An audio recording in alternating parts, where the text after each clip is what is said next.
नमस्कार, मैं एम.के. पांडे। हमारी धारा पर आपका स्वागत है। महाभारत के पात्रों में अर्जुन अविस्मरणीय पात्र हैं। ये ऐसे पात्र हैं जिनसे महाभारत के मुख्य घटनाक्रम की शुरुआत होती है और इन्हीं से इसका समापन भी होता है।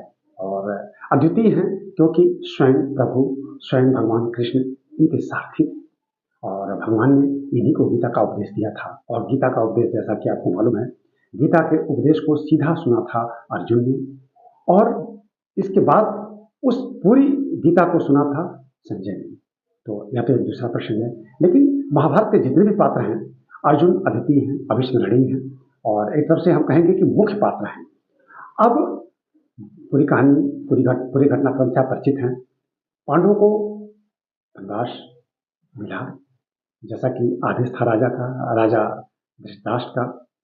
ये वनवास में अंतिम वर्ष इनको ऐसे अज्ञातवास में रहना था कि इनका पता न लगाया जा सके। इस तरह से छिप के रहना था कि कोई इनका पता न लगा पाए। अगर पता लगा लेते तो इनका अज्ञातवास पुनः शुरू हो जाता। तो ये लोग राजा विराट नगर के राजा विराट के वहाँ छिप के रहे थे। एक वर्ष तक वहीं व्यतीत किए थे और एक वर्ष पूर्ण होने के बाद फिर से घटनाक्रम ने नया मोड़ ले लिया था। इसके बाद असली महाभारत की लड़ाई शुरू हुई थी। अब उस दौरान अर्जुन का एक और रूप देखने को मिलता है और वह रूप था किन्नर। किन्नर और किस नाम से? बृहन्नला के नाम से।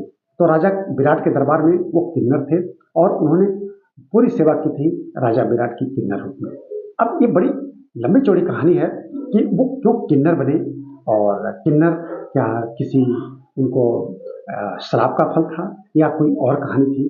तो यह कहानी बड़ी संक्षेप में हम कहते हैं और इस पर हम अपने विचार भी रखेंगे, अपनी धारणा भी रखेंगे कि इसमें कितनी वास्तविकता, कितनी सत्यता, धार्मिक दृष्टि से, आध्यात्मिक दृष्टि से, और हम इस समय इसको हम कहेंगे कि दार्शनिक दृष्टि से भी इसकी व्याख्या की जाएगी। तो बहुत संक्षेप में हम चलेंगे। तो पूरी कहानी क्या है कि अर्जुन जैसे कि मुख्य पात्र ही हैं एक तरफ से महाभारत के। तो एक बार, और इंद्र से इनका सीधा संबंध है और इंद्र की कृपा से ही ये पैदा हुए थे, कुंती पुत्र। इंद्र की कृपा से, तो इंद्र से इनका पूरा लगाव था। इंद्रलोक जाया करते थे।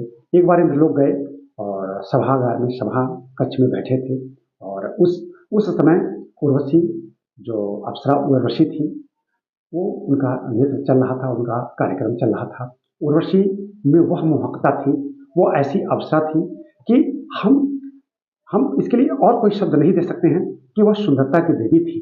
तो अब हमारे पुराण, हमारे धर्मशास्त्र जहाँ सौंदर्य का विवरण देते हैं, सौंदर्य का प्रकरण आता है, उनमें भी दैवी शक्ति देखी जाती है। उनमें दूसरा कोई भाव नहीं छिपा रहता है, वो भी है देवी ही थी। उर्वशी देवी का एक सौंदर्य रूप थी कि सौंदर्य बोध जब हमारे मन में आता है तो उसका क्या बोध होगा, वो उर्वशी में देखा जा सकता है, मेनका में देखा जा सकता है। वो देवी थी। और इंद्रलोक में की अप्सरा तो वैसे भी अप्सरा से तुलना की जाती है।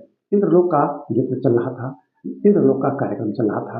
अर्जुन बैठे थे, अर्जुन को बहुत अच्छा लग रहा था। उर्वशी की निगाह अर्जुन पे गई और इनके सौंदर्य से उर्वशी मोहित हो गई और मन ही मन इनके प्रति उनका ऐसा लगाव हो गया कि इन्हें अपना वर मान ली और विवाह का भी प्रस्ताव आ गया। और उन्होंने सीधा इनसे कह भी दिया कि मैं आपसे विवाह करना चाहती हूँ। लेकिन इनके ऊपर कोई प्रभाव नहीं पड़ा, अर्जुन के ऊपर उर्वशी के प्रस्ताव का कोई प्रभाव नहीं पड़ा। हालांकि उनके कार्यक्रम से ये बहुत मोहित थे। अब उर्वशी का प्रस्ताव था, इन्होंने इनकार कर दिया।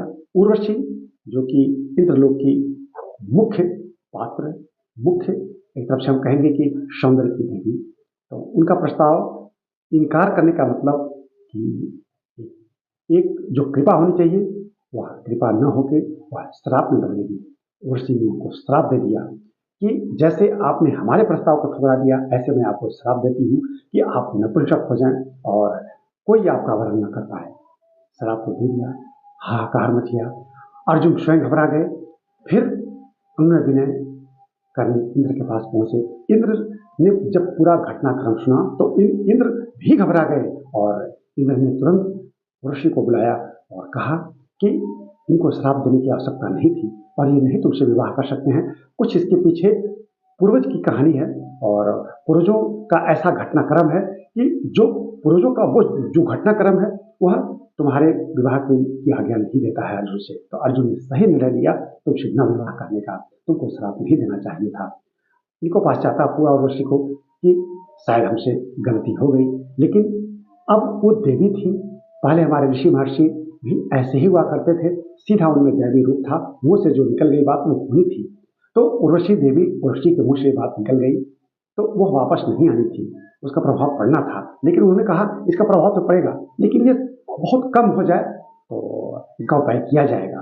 और इसका उपाय यही है कि आपके अनुसार यह प्रभाव पड़ना है, आप इसके अनुसार अपने अनुसार इसका उपयोग कर सकते हैं। जब कभी भी आपको अपने जीवन चक्र में, अपने जीवन पथ पर इसकी आवश्यकता पड़े कि हमें कुछ समय के लिए किन्नर हो जाना चाहिए, तो इसका आवरण कर लीजिएगा, तो इस श्राप से भी आपको मुक्ति मिल जाएगी। अब समय आ गया था, राजा विराट के वहां जब इनको रहना था तो सारे लोग अपना रूप बदल रहे थे। इनको ध्यान आया उस श्राप का और श्राप से मुक्ति भी पानी थी, तो इनको बड़ा अच्छा अवसर मिला कि क्यों ना हम उसी किन्नर का रूप यहाँ धारण कर लें और उर्वशी के श्राप से भी मुक्त हो जाएंगे और हमारा एक साल गुजर भी जाएगा। तो उस श्राप को उन्होंने धारण किया, फिर किन्नर का रूप प्राप्त किया, एक साल तक किन्नर रहे, बृहन्नला कहलाए और उस रूप में उन्होंने राजा विराट की सेवा की और उस रूप से कहानी में अलग मोड़ ले लिया जैसा कि आप जानते हैं। अब इस पूरे प्रकरण में हमारी जो धारणा बनती है वो ये कि आप देख सकते हैं कि उस समय वैदिक काल में, महाभारत काल में हमारे जो देवी रूप, देवी स्वरूप, सौंदर्य स्वरूप जो हमारी अप्सराएं हुआ करती थी, उनमें भी उतनी ही आध्यात्मिक शक्ति थी जो हमारे ऋषि महर्षियों और हमारे देवताओं में थी। वो देवी थी, देवी तुल्य नहीं थी, वो देवी थी लेकिन सौंदर्य की देवी थी।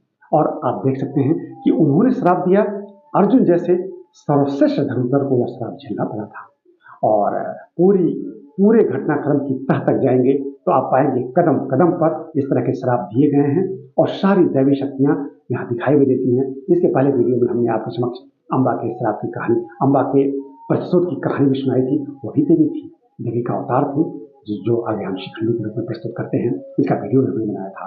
तो मुझे विश्वास है कि आपको हमारी यह धारणा इस कहानी के साथ अच्छी जरूर लगी होगी। आप हमारे वीडियो को देखते हैं, इसे भी देखिएगा, इसको लाइक और शेयर कीजिएगा और हमारे चैनल को अगर आपने नहीं सब्सक्राइब किया है तो प्लीज़ हमारे चैनल को आप सब्सक्राइब कर लीजिएगा। धन्यवाद।